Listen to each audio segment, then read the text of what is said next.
Jimmy Lavender, author of Bitter Rain and a Better Tomorrow. You can find that book on Amazon. Check out the book and learn the real history of what happened in Los Angeles. Just give me a little bit of peace, steady job and some food to eat. Just give me a little bit of peace, steady job and some food to eat. Dusty Vision TV, hit that like button, hit that subscribe button, and please tell a friend about my program. I'm trying something new this year on my channel. I did it a couple of weeks ago and you guys seem to like it, so I think I'm gonna continue it. Now, doing this show, I have the honor to meet some really, really interesting people with some really interesting stories. And a lot of them have written books about their life. A couple of weeks ago, I read Who's Left by Curtis Howard, a San Diego Crip OG. Read a couple chapters of his book. And today I'm going to do the same for another one of my past guests. His name is Jimmy Lavender, and he's a founder of the Bishops, along with his brother. He has a great book titled Bitter Rain and Better Tomorrow, and I encourage everybody out there to check out this book. It is a great, great historical piece. He gives you a rundown on how Crips, Bloods, and other gangs originated and grew in Los Angeles. It's Jimmy Lavender, Bitter Rain and a Better Tomorrow. And I'm going to read a little bit from this book. And hopefully you'll pick it up and show my man some love. Bitter Rain and a Better Tomorrow by Jimmy Lavender. It was August of 1972, and it was time for the Watts Festival. By this time, we hadn't officially gone to war with any Crips hoods, even though we were still on the attack. We were still all friends with each other for the most part. By this time, the bounty hunters and the Pyrus were in a full-scale conflict with the Crips, and they were actually fighting them at the festival. The bounty hunters and the Pyrus were badly outnumbered at this event. It was really a Crip event. I give respect to the Pyrus and the bounties for putting up a fight. Although we wanted to get whoever killed Skip, we still didn't know exactly who did it, so we were still in with everyone at the festival. It was at this festival where I was introduced to Barefoot Pookie, Cowboy, and Tookie Williams. Raymond Washington introduced me to them. When we were introduced to Tookie, he was to the right of Raymond, and me and Bobby were to the left of Raymond. The four of us stood in an area about 5 square feet. Raymond introduced to him as the Lavenders, Bobby and Jimmy, and Tookie just nodded his head. I would say that Tookie had a very unfriendly look toward us. I guess he figured that we weren't Crips, so we weren't on his side. I felt he was being a bit disrespectful because he was trying to look hard. That type of stuff didn't impress me. The father of his gang was introducing him, and that alone should call for some respect, and that day Tookie showed none. I knew right away him and us could never be friends. I'm not into fake handshakes and things like that. Whenever I hear someone say that Tookie was the founder of the Crips, I'm always fast to ask, how can he be the founder of something that was started 2 years before anyone knew of him? Because of Kev Mac videos, a lot of triple OGs are talking about the early days when the West Side started, and guess whose name they never mentioned? Yes, that is because he wasn't there from the start. I also remember that day when we got introduced at the festival and Barefoot Pookie was pleasant toward us. We had heard that he was a karate guy and he walked around barefoot. Cowboy didn't really say much to us that day. After all, the bounty hunters started calling us Crip lovers, and it was kind of true because we hadn't yet found out who killed Skip. So we really didn't have much of a reason to start any official wars with the Crips. I don't know who was calling us Crip lovers, but I want to be clear that I know for a fact it was not Junior Thomas. If Junior Thomas had something to say to us, he would have come up and said it. He wasn't all about that talk behind someone's back bullshit. Around the time the non-Crip gangs were forming, a meeting was called. The meeting was called because the non-Crips were badly outnumbered and the fighting was intensifying. The meeting would be between two high-ranking soldiers on both sides, one from the Crip side and one from the non-Crip side. A.C. Babalooey would represent the non-Crips and Jamel Barnes would represent the Crips during that meeting. By that time, Jamil had worked his way up through the Crip ranks. Some say that it was James Miller who showed up on behalf of the Crips, but that wasn't true. It was Jamil who decided to try to stop the fighting between both sides. The truth was that the Crips had everyone so badly outnumbered, he did not have to try to put a stop to the fighting. The Crips were winning at that time and they didn't really have an incentive to stop. They didn't have much to lose. That was respect on the part of Jamel Barnes. Jamil actually predates Big James Miller. I know that there are some out there that discredit Jamil for his role in the Crips. The truth is that he was a major factor. He was a medium-height, light-skinned brother, and he was a bodybuilder. He could lead because of his presence. He was the first to bring the Crips across Manchester. I've known Jamil since 1967 at Drew Junior High. He was athletic, and when he played sports, he gave his all. Many think that gang members are all bad people and that gang leaders are savages and not human. They think that they all belong in cages. We're nothing like that. We are human and we have the same basic needs. Some of us are gang leaders because we did what others should have or wouldn't have. I watched my brother Bobby act as the Crips grew larger and larger. We listened to those close to us about what was going on.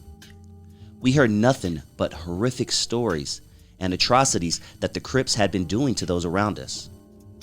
We saw those that we loved suffer at the hand of the Crips. We tried to stay out of it. It wasn't our choice to engage the Crips. It was our duty. One can only take so much. Seeing our loved ones suffer because of the Crips was not enough. The death of our friend Skip was the point where we could no longer stand around idle. Skip's death meant that it was our turn to engage. Bobby and I would have helped out anyone if we could. Not one day did we ever rejoice over the foolishness. Nations often go to war because of the way they were treated and because of foreign invaders. Well, this was no different. Countries go to war over this all the time, and what we went through was no different. The streets are not who I am. The streets never fully took me away. The streets simply led me astray for a while. Thanks to our Creator, I've been allowed to return home. Our first major beef started with the Kitchen Crips. It sort of started at a dance, and fists started flying. I left the dance before the fighting started, but that would be our first confrontation with them, and maybe the beef would have never grew to what it did if people had just left it at that. They had said something to us, and I don't know if our guys just overreacted or if what they said was worthy of starting a war over, but the fight broke out. Really, the war between the Kitchens and Bishops will always be an unsolved mystery to me. It all really started when Bobby had got into a confrontation at Fremont High, and he came back and wanted to do something about it.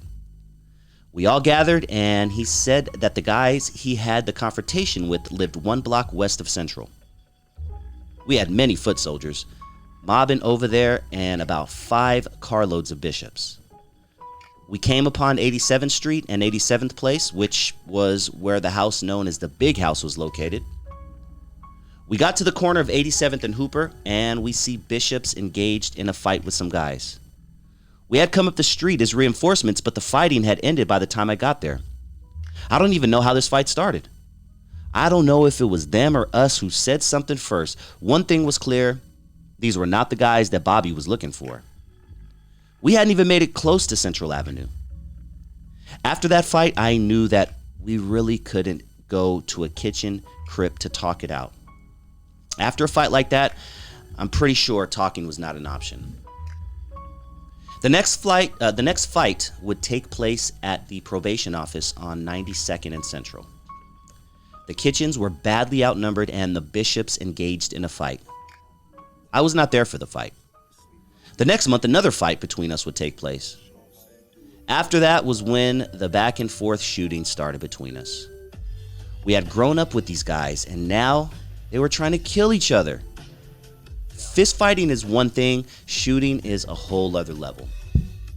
I never wanted any of those guys dead. The beef could have all been a mistake. To this day, I have no idea who really started it. If the Bishops started it, on behalf of the original Bishops, in my heart, I truly do apologize to the Kitchen Crips for that. The Lavender family knew so many people that we couldn't help and knew a bunch of Crips too, and we didn't want them dead. I can never really say that my brother Bobby or me hated all Crips. My brother Bobby would always work with the head honcho, and Honcho was a well-known Crip. Melvin, Honcho, and LT all used to come through our hood. We lived by Raymond, Washington, and he was a friend of ours. There was Pitbull, Bulldog, and Psycho Mike who was there. All reputable Crips, and we're all cool with those guys.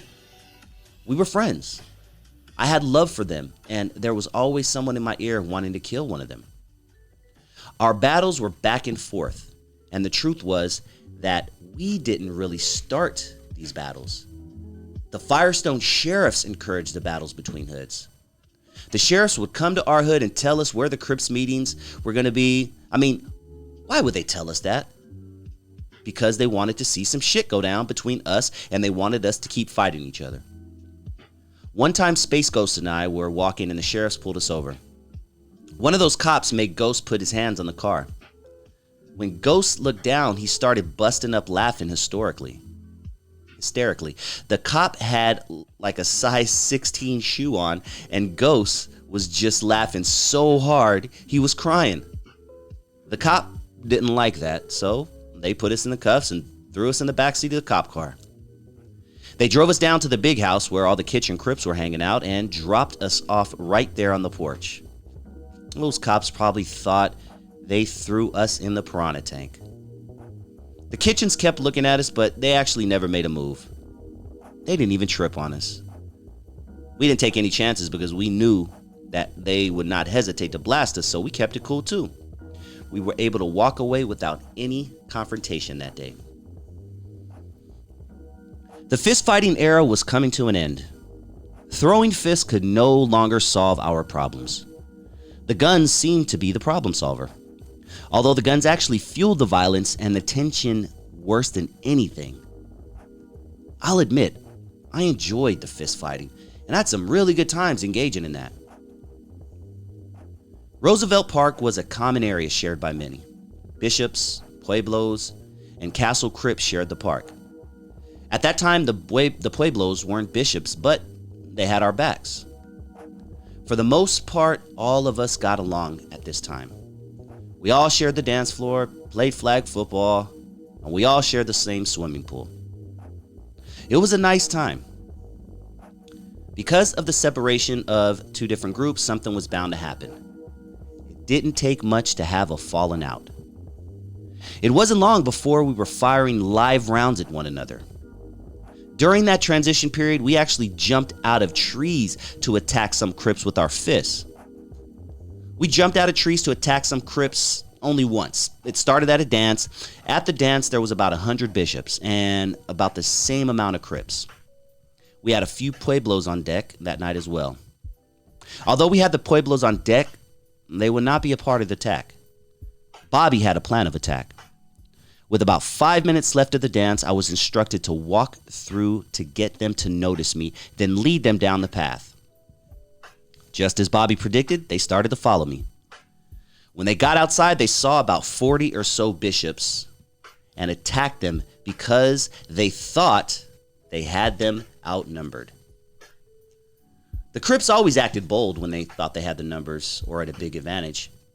They took the bait and began to attack. When they approached the bishops, the ones hiding in the trees jumped on top of the Crips. The attack caught them by complete surprise. The remaining bishops engaged the Crips and about 25 Crips became trapped. The Crips that weren't trapped ran towards safety and retreated. They left their homes that were trapped to get the shit beat out of them that night. That surprise attack would lead them to retaliate with guns, so we had to even the score and fight back with guns. One night, Space Ghost had Terry Simmons, who was a Crip leader. Ghost was about to blow his brains out. I stopped Ghost from doing it because I had grown up with Simmons. I'm not sure if Terry Simmons would have done the same for me. The Bishops and the Bounty Hunters were fighting to keep the Crips out of Watts. We fought to keep the Crips from establishing any type of presence within Watts. At that time, there were no Crip sets that resided in Watts, and we wanted to keep it that way. However, we would be blindsided during the fight to keep Watts pure. Tyrone Tate opened the door to Watts and allowed the Crips to get established in the area we tried so hard to defend. We all knew Tyrone Tate. He was well respected throughout Watts. He was a friend to the Bounty Hunters and a friend to my brother Bobby Lavender. We never thought Tyrone would join our enemies. We had hope for complete unity within the Watts community. That was a major blow to our defense and our overall plans. Tyrone Tate was of the Jordan Downs Projects, and they declared themselves Crips. The only high school in the area was Jordan High, and it would eventually become cut off to both Bishops and Bounty Hunters because of the spread of Crips throughout Watts. Tyrone's decision would bring war, incarceration, and death. His decision would turn friend against friend.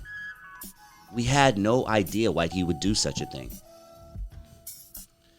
We found out the hard way about the Crips in Watts. There was a party in the Jordan Downs, and 3 high-ranking bishops were in attendance. They were unaware of what had happened. They did not know that the Jordan Downs were now riding with the Crips. During the party, an attempt was made to take the lives of the 3 bishops that were there. We believed that the order to try to kill them was ordered by Tyrone Tate. They opened fire on the bishops. The bishops ran, and the gunfire continued. They made it to the passenger side of the car. The gunmen followed them. The Crips had fired plenty of rounds, perhaps using up most of their ammunition. That gave the bishops a chance to get their guns out of the car, and their ammunition was not low. The bishops began to return fire. When the smoke cleared, 4 had been shot and 1 was dead. Tyrone's friend lay in the street with his heart blown out from a .30-30 Winchester, which was a popular rifle used by early bishops. The violence was extreme, and Tyrone Tate would have a target on his back. If I had run into him myself, I would have taken the shot. I had the utmost respect for him, but it dwindled down to no respect. The Imperial Courts, better known as the PJs, located in Watts, would also join the Crips as well. The Watts Playground would also become Crips. Watts became divided. Space Ghost family moved just down the street from the Watts Playground Crips, and that increased tension even more. Shots were fired one night on my house as 3 cars rolled by. The shooters unloaded on the neighbor thinking it was Bobby and me. We were in the garage and we ran out with our pistols. We looked to see which way the shooters had gone. I recognized 2 of the cars. I knew that I had played basketball with one of the shooters' brothers. My grandmother was staying that night and a bullet had just missed her head by inches. Luckily for our neighbor, he wasn't hit either. The next day, Bobby called Raymond Washington and told him what happened. Raymond said that he would find out who did it. Raymond was actually very upset because he had so much love for my mother. We told Raymond not to worry about it, that we would take care of it. It bothered me that they shot in our house, and it bothered me more that they almost took the life of my grandmother. Bobby called on a select few bishops who we called the 9 Deuce Master Blasters. They were like our Navy SEALs. The Playground Crips had made a huge mistake. Tyrone Tate said that the Playground Crips didn't last long, and they didn't. They were maybe about 30 to 40 members strong. Within 4 days, 13 of them had been shot. 1 was stabbed, and a few were severely beaten. After the 5th day, the Playgrounds put an end to their name and their gang. That was really the beginning of the Watts Wars. By 1973, Bishops was very powerful. Bishops, Pueblos, and Florencia 13s controlled the Huntington Park movie theaters. It was a strip of about a mile, and it had movie theaters, clothing stores, and all kind of stuff. We had control over the 9 Deuce bus line that ran from our bishophood all the way down to the Pueblos on 55th Street. It was rare that a Crip would try to ride that bus line because they knew we controlled it. It was a direct artery from the Bishops to the Pueblos. If any Crips ever rode that line, they knew they were taking a huge risk. But I guess they had to go places too because many gangsters didn't have cars and all they had was a bus pass. Shortly after the Bishops became a powerhouse and the West Side Bishops formed, they were formed by Lucky, who lived on the East Side with us Bishops. It was Lucky, Big Ducky, and Bad News that formed the West Side Bishops. We were expanding. The west side of town was a lot different. The houses didn't have fences. There were no stray dogs running around. And they didn't play in their clothes because they had a separate set of clothes for that. We would have been happy to use those as our good school clothes. Why anyone there wanted to join a gang was beyond me. A lot of those guys were younger than me, but they really did have heart. They didn't participate in things going on over on the east side because they lacked in transportation and they were only 14 years old. They did fight some of the Crips as Bishops. The West Side Bishops didn't last too long. By 1973, they jumped ship and flipped on us. They were really young and there were a lot of Crips in the area, so I'm sure all that played a role in their decision to turn Crip. They would decide on a new name, and their new name would be the Roland 60s Crips. That was the birth of the famous 60s Crips. We still kept it cool with them and considered them allies. We would make visits to them on the west side at times. Thanks to Kev Mack piecing together the history, many 60s members have learned their early beginnings. The Bishops had a branch in Compton for a bit called the Compton Bishops.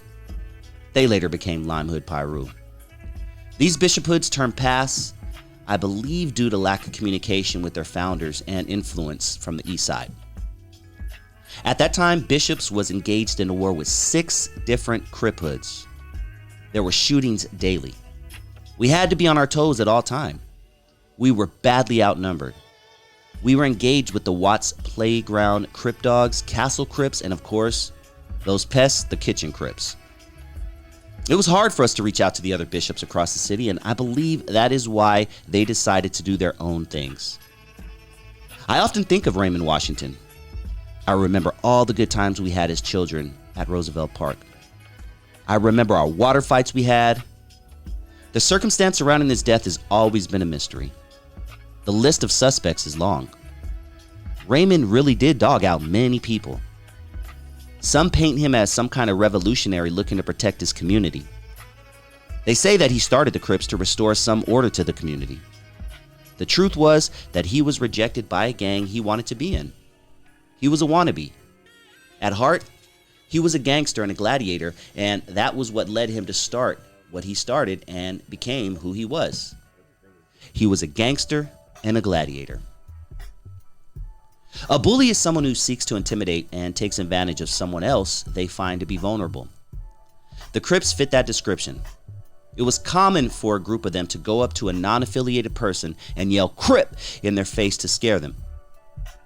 That is a bully. A group of Crips will walk up to an individual and demand their jewelry, hats, or coats are a bunch of bullies. Having said all that, I would like to make something clear. I know some people who knew Raymond Washington said that he was no bully. I beg to differ. Raymond grew up on the east side, and he was kicked out of school for bullying. I knew Raymond since we were children, and I saw how he was growing up. I know there are those that may have become friends with Raymond after the formation of the West Side Crips.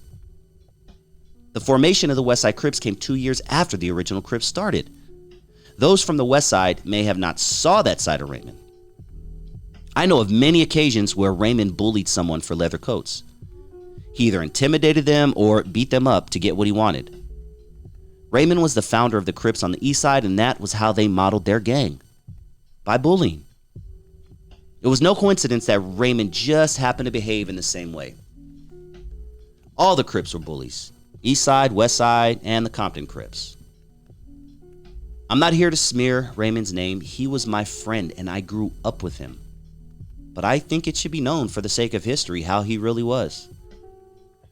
There was a sister that lived around the corner from Raymond's mom, and she once said, "I'm sorry, Miss Washington, but Raymond was a bully. He was bad." Some say that I was a bully too. And I was. I too was a bully. I am in no way saying that Raymond did not have his good qualities, but I feel the need to let the facts be known. There was a time when Raymond Washington contacted Bobby to have a sit down to talk some things out. Raymond was aware that there were certain people and things that could cause problems between us friends. We were friends with Raymond, and we were also friends with his enemies, such as the bounty hunters. Bobby agreed to the meeting. We made the announcement about the meeting, and Space Ghost was quick to challenge Bobby over the meeting. Space Ghost had a beef with Robert Munson and Raymond because he was jumped by them a few years ago. Ghost never let that go, and he still wanted revenge. Dino defended Ghost.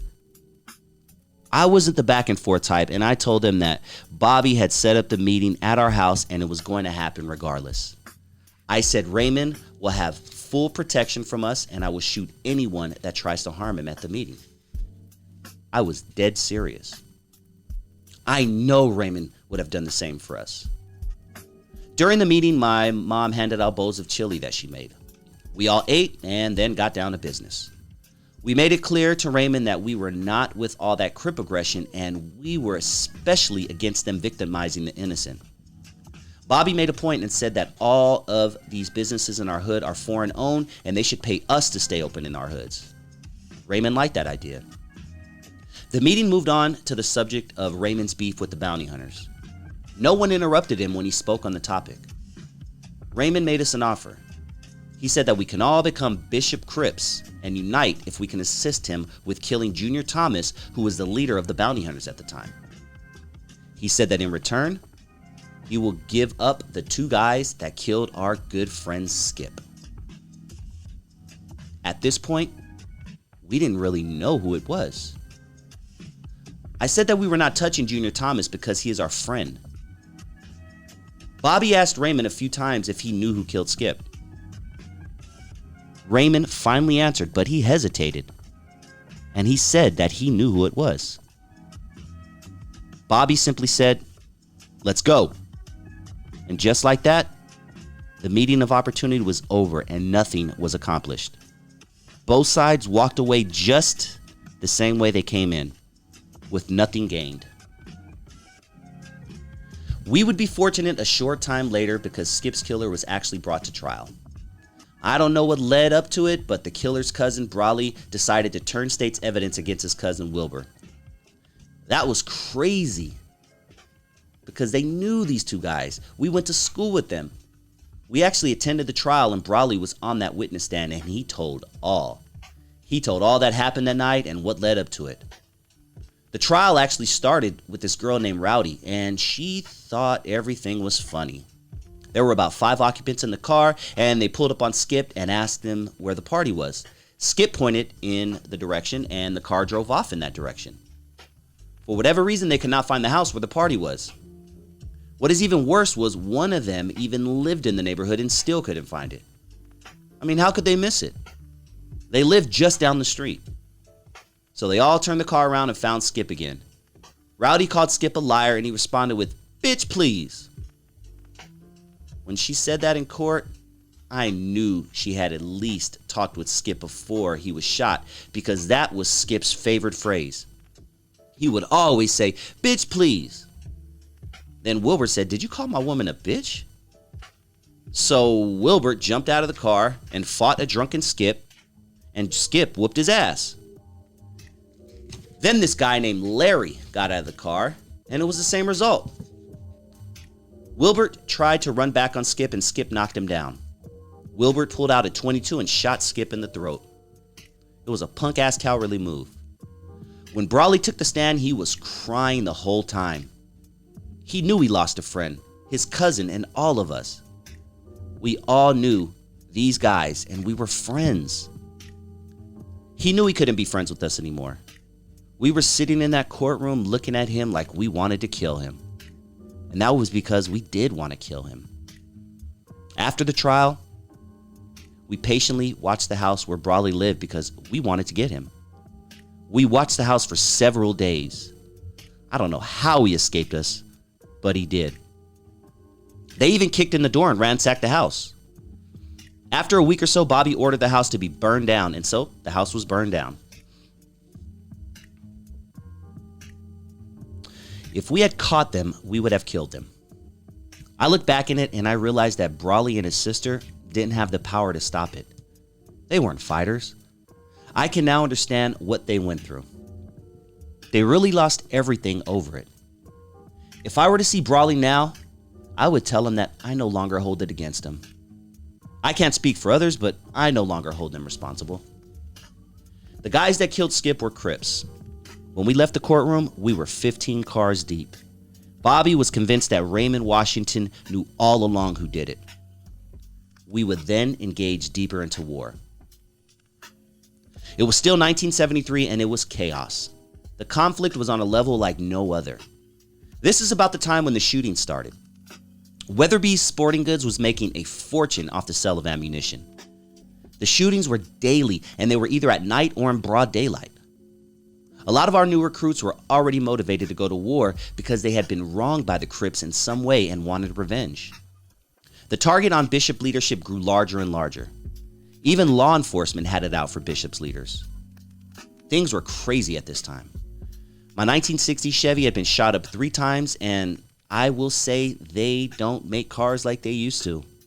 That car was still running after the 3rd shooting. I was cruising that Chevy with all kind of bullet holes. The car looked like it was in a shootout with John Dillinger. People would call my phone making threats and my mom would get upset. The police were knocking at our door early in the mornings. My parents went through hell. The neighbors we vowed to protect ended up turning on us. They started calling us Bad Bobby and Bad Jimmy. I didn't care because the vision of Skip dying was my motivation, and that's what kept me fighting. If anyone had ever had to watch their best friend die because of someone else, they might understand. I had to watch Bobby's back, and he would watch mine. This all started because of that punk-ass Wilbert from 5 Trey Crips. For 3 years, we managed to stay out of it all. Wilbert killed Skip. I should have called Wilbert the father of the Bishops because if it weren't for him, none of this would have started. It all started because that dummy couldn't follow Skip's directions to the party. He laughed about his murder. I'm going to say it, because of Wilbert, we formed Bishops. I'm being a little selfish when I express my hurt towards losing Skip. The truth is, a lot of people were hurt over his death. It wasn't just me. I took it really hard, and so did a lot of others. I would always play one of his favorite songs, The Big Payback by James Brown. I would cry as the record turned. When the song ended, the only sounds in the room were the static and the pops from the end of the record still spinning and me trying to hold in my sobs. Because of that, we were beating up guys, stomping the shit out of them in the name of Bishops. It got so bad, I couldn't even walk around with my girlfriend. I could take her to the drive-in because we could drive, but I always had my pistol on my lap, just in case.